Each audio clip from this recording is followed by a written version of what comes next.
Hi, this is Genshin-kun, and this is Dead by Daylight, Demise of the Faithful chapter with the first thoughts and play of The Plague. The perks I'm using is Huntress's Lullaby, Make Your Choice, Overcharge, and Corrupt Intervention. The only perk of The Plague I'm using here is Corrupt Intervention. It's only a tier, from what I can see here, tier 2, which slows the game down. Well, at least it has the entity trap the furthest generators away for a total of 100 seconds at tier 2. At tier 3, it locks away the furthest generators for actually 2 minutes, 2 whole minutes. And at the first tier, it's 80 seconds. 80 seconds, which is about a minute and 20 seconds, which is actually not that bad. It's actually pretty good. It stalls the game, slows the game down for quite a bit. But yeah, this is my first play. I was actually a little bit nervous, wasn't sure what I was going to do. The two add-ons I'm using on for her are the Worship Tablet and the Server Toe, to considerably increase the rate at which survivors gain infection, and to moderately decrease the activation time of Poison Devotion, and moderately increase the movement speed while I'm holding Corrupt Purge. As you see here, I was hit with a pallet. It took me a little time to find the survivors. I was actually getting nervous a little bit there for a bit. I really like her power because it can actually slow the game down quite a bit, and that was my phone. None of this is scripted, by the way, and all of this is post-commentary. Mainly because I tend to play better when I'm not focusing on playing and commentary at the same time. So yeah, like I said, I'm using Huntress Lullaby, Make a Choice, Overcharge, and Corrupt Intervention. Why do you have, some of you may ask, like, why do I have Make a Choice on there? Because Make a Choice at any tier is actually pretty good. It allows me pretty much, like, I know the survivor on the hook is sick, so it allows me to focus on the person I see as soon as she gets unhooked, the person that's not sick. Excuse me. So I just smack, instead of just doing Vile Purge on the person that's not sick, I just smack them, and they go instantly down. I like how she can infect pretty much anything she uses Vile Purge on. Yeah, this is my first play of The Plague, and there's like at some points, even now, I still forget which button to press to get the Corrupt Purge. Yeah, they got my Huntress Lullaby, which is okay.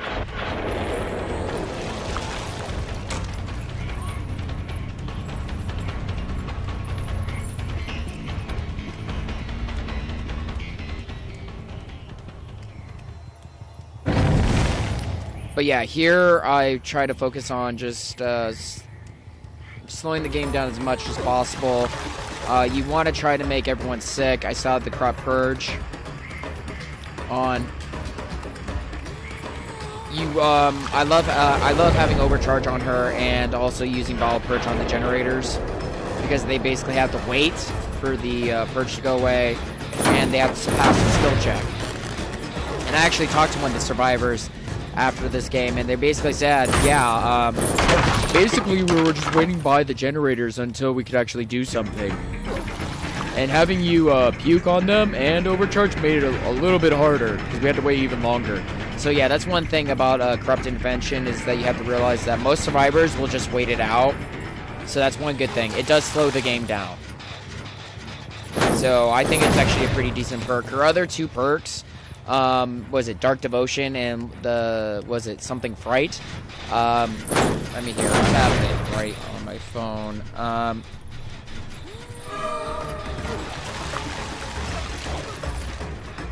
Infectious Fright.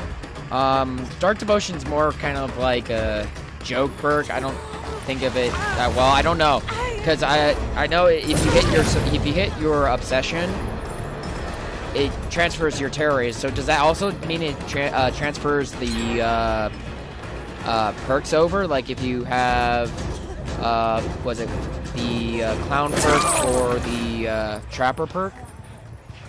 I'm not 100% sure if those transfer over to your obsession or not, because your terror radius becomes 0. So I don't know if those perks sync well with Dark Devotion.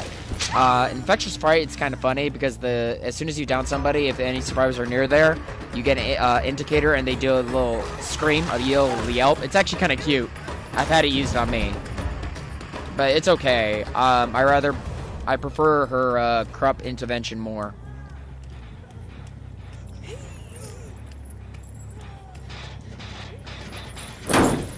I actually don't care for using Corrupt Purge, but see, yeah, you see how I mess up. It's my first game. I don't know which button to press.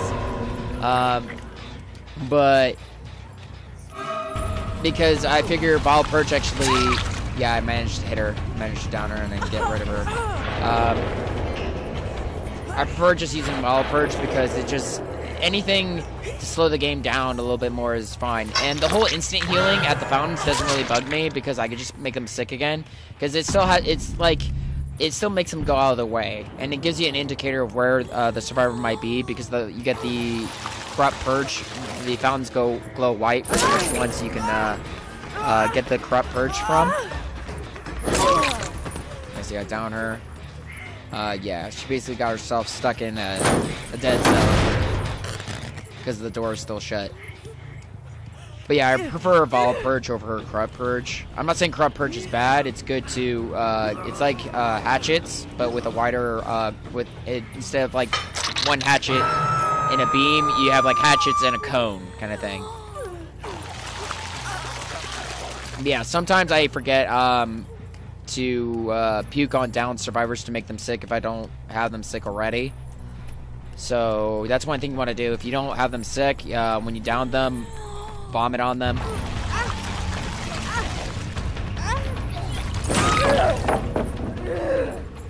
People say it's not a good idea to just melee your targets. I make a choice, so, and I don't see it making the game go any faster or slower.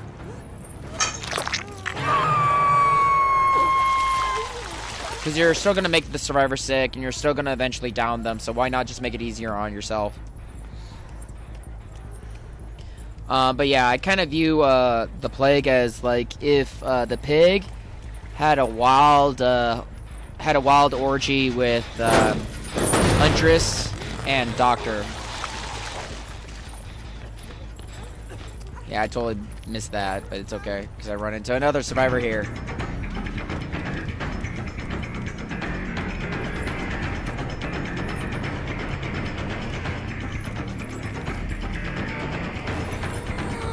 I really like the fact that the Plague is really tall. I think she's the tallest killer in the game. I think she beats Trapper and Wraith.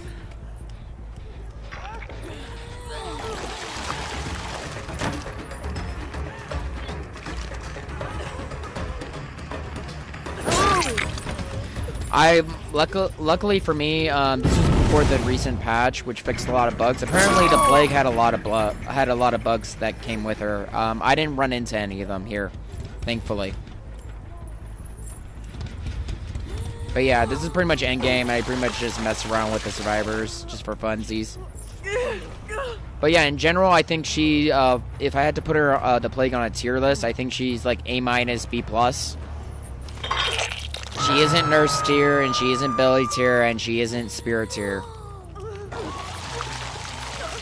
I would talk about the other changes, but this is mainly a focus on a video on the Plague with some post-commentary. I'm planning to release another video talking about changes on the ranking system, bugs, and etc. But yeah, I just have fun. It's always fun just to do that. The Plague in my book is just a fun killer. And in terms of fun scale, she is so much better than Legion. She is so much fun. She's so much more fun to play as and play against than Legion. I'll go against a Plague over Legion any day.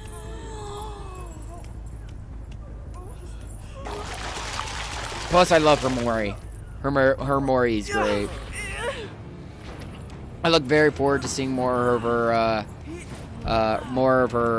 was it cosmetics? Because right now there's only like one good cosmetic, and that's the one that costs like money.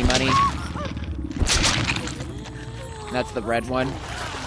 I don't know if I'm gonna prestige 3 her or not.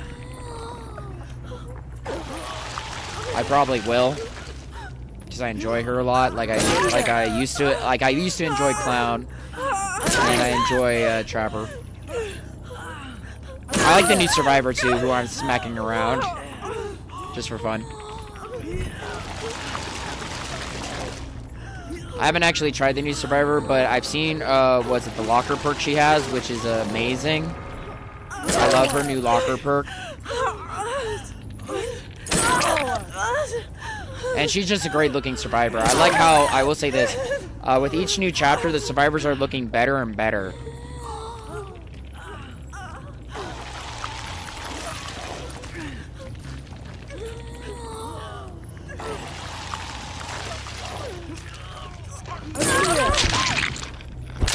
But yeah, my general thoughts is that the Plague is a lot of fun. She's a vast improvement over Legion. And this just makes me excited to see what comes next. And if you've seen the leak, it looks like we're going to be getting some Army of Darkness next. Maybe, hopefully. But yeah, did really well. Enjoyed myself. Had a good experience. So far, nothing too scary. I don't think she's overpowered, and I don't think she's too weak. Thank you for joining me, and until next time, sayonara.